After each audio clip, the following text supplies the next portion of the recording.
Baik, bismillahirrahmanirrahim. Assalamualaikum warahmatullahi wabarakatuh. Perkenalkan, nama saya Amalia dengan NIM A1C2211069 kelas B. Di sini saya akan menjelaskan sedikit tentang sistem kardiovaskular. Anatomi jantung.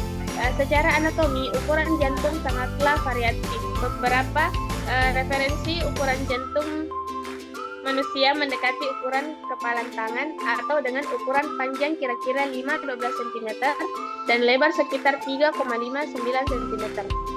Jantung terletak di belakang tulang sternum, tepatnya di ruang mediastinum di antara kedua paru-paru dan bersentuhan dengan diafragma. Jantung dibagi menjadi dua bagian ruang, yaitu atrium serambi dan ventricle bilik. Karena atrium hanya menumpahkan darah dengan jarak yang pendek, yaitu ke ventricle, maka otot ventricle lebih tipis dibandingkan dengan otot ventricle. Ruang atrium dibagi menjadi dua, yaitu atrium kanan dan atrium kiri. Demikian halnya dengan ruang ventricle dibagi menjadi dua, yaitu ventricle kanan dan ventricle kiri. Definisi gagal jantung. Gagal jantung merupakan kumpulan gejala klinis pasien dengan tampilan seperti gejala khas gagal jantung, seperti sesak nafas saat istirahat atau aktivitas, kelelahan, edema, tungkai, dan tanda khas gagal jantung, takikardia, tachypnea, terus ada rongki paru, efusi pleura, peningkatan tekanan vena, jugularis, edema varifer, hepatomegali, dan tanda objektif gangguan struktur atau fungsional jantung saat istirahat. Kardiomegali, suara jantung ketiga, murmur jantung, abnormalitas dalam gambaran ekokardiografi, kenaikan konsentrasi peptida natriuretik. Selanjutnya ada patofisiologi jantung. Yang pertama, struktur jantung yang gagal. Heart failure atau HF adalah sindrom klinis kompleksi yang sebagian disebabkan oleh perubahan patologis pada struktur dan fungsi miokardium. Jantung yang gagal ditemukan membesar pada otopsi dengan meningkatnya massa karena penebalan dinding ventrikel dan atau dilatasi rongga ventrikel.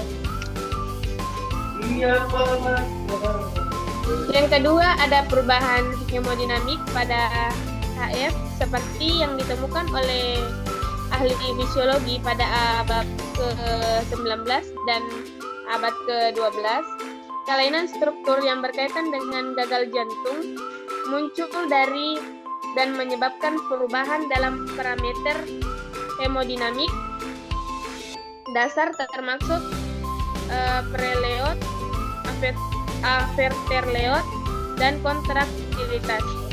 Prinsip ini yang sekarang disebut hukum Frank-Starling memungkinkan jantung untuk mengkompetensi gangguan kontraktilitas dan dapat mencegah perkembangan sindrom klinis gagal jantung. Selanjutnya, yang ketiga ada HF kiri dan kanan.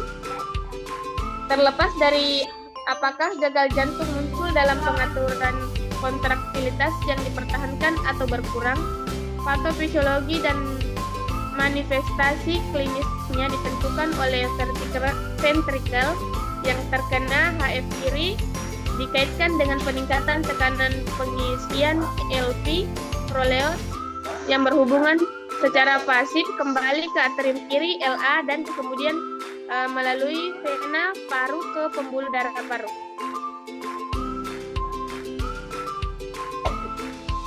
Selanjutnya yang keempat ada remodeling myocardium pada HF, kematian sel dan regenerasi. Dasar anatomi untuk disfungsi jantung dan gagal jantung awalnya dijelaskan oleh Lisbach dan Hort sebagai ahli patologi. Mereka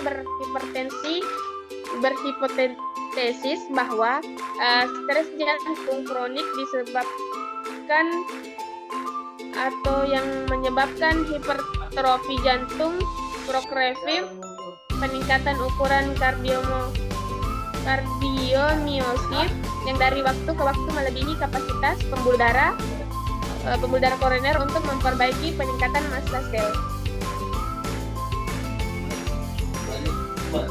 Yang terakhir ada gagal jantung dengan freksi ejeksi normal. Sekitar 50% dari semua kasus HF mewakili HFpEF, heart failure with breath ejecting fraction, prevalensi HVPEV yang tinggi dan meningkat dikaitkan dengan peningkatan usia, harapan hidup, populasi yang bertambah tua, dan epidemi penyakit penyerta serta hipertensi, penyakit arteri koroner, diabetes, obesitas, sindrom metabolik, fibrillasi atrium, penyakit ginjal kronik, dan paru obstruktur kronik (COPD). Selanjutnya ada penyebab paling umum dari HPEF adalah hipertensi. Praklinis disfungsi diastolik atau DD dengan LFEV yang normal dan tanpa gejala patofisiologis utama pada HPEV adalah DD. Complex ventricle abnormal, disfungsi sistolik, longitudinal dalam menghadapi LFEV normal, hipertensi dengan HF, inkompetensi kronotropik, gangguan vasodilitas cadangan, berkurang fungsi cadangan, kurangnya fungsi otot rangka, dan penyebab ekstrakardiak dan volume berlebih. Sementara hipertensi dapat memicu perkembangan hipertrofi LV dan vibrasi. Perkembangan HPEF dalam skenario ini sangat bervariasi.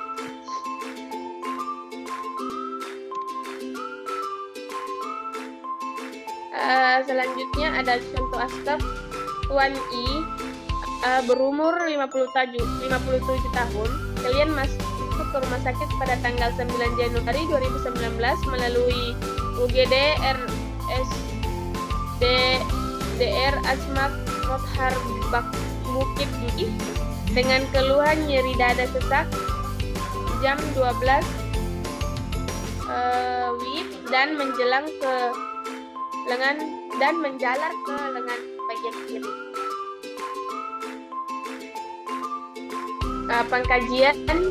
Pengkajian ini dilakukan pada tanggal 9 Januari 2019 pada pasien Tuan I dengan umur 35 tahun, jenis kelamin laki-laki, agama Islam. Data diperoleh dari pasien dan keluarga. Keluhan utama yaitu pasien mengatakan sesak nafas dan hanya bisa tidur menggunakan lebih dari 2 bantal. Yang ketiga, pemeriksaan fisik. Kesadaran konpesmetik. Keluhan utama lemah, tanda-tanda vital, tekanan darah 140/80 mmHg, suhu 36,6, nadi 88 kali per menit, pernapasan 28 kali per menit.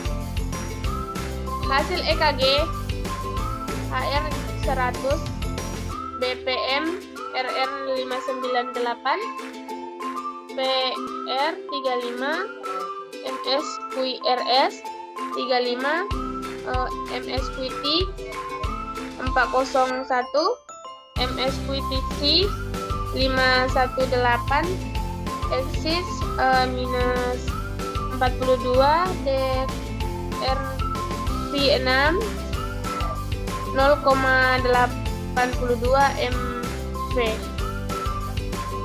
Kesimpulannya itu distremia, penurunan kontraktilitas jantung.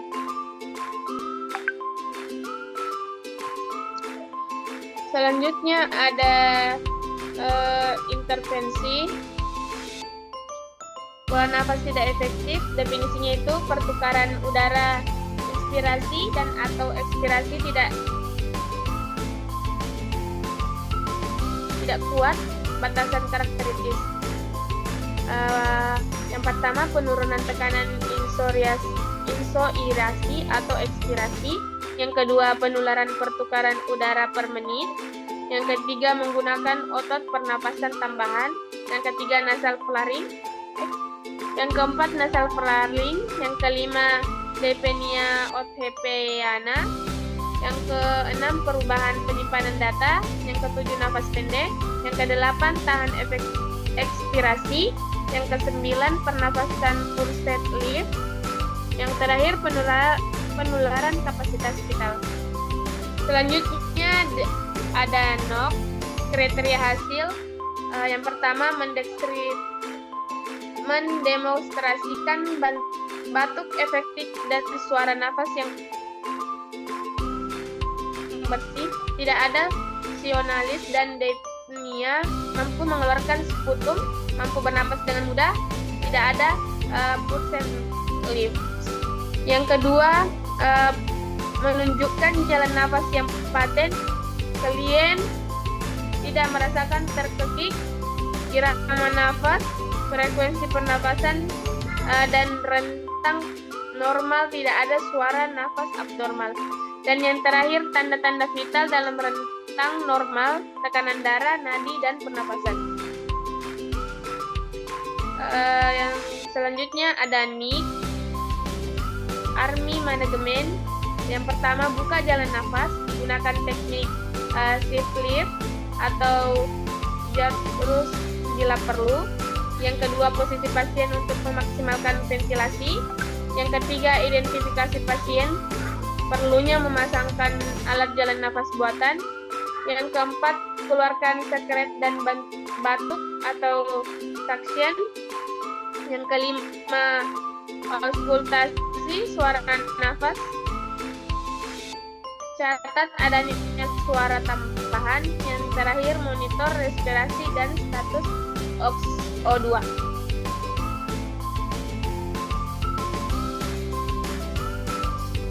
Baik, itu saja yang dapat saya jelaskan. Terima kasih atas partisipasinya.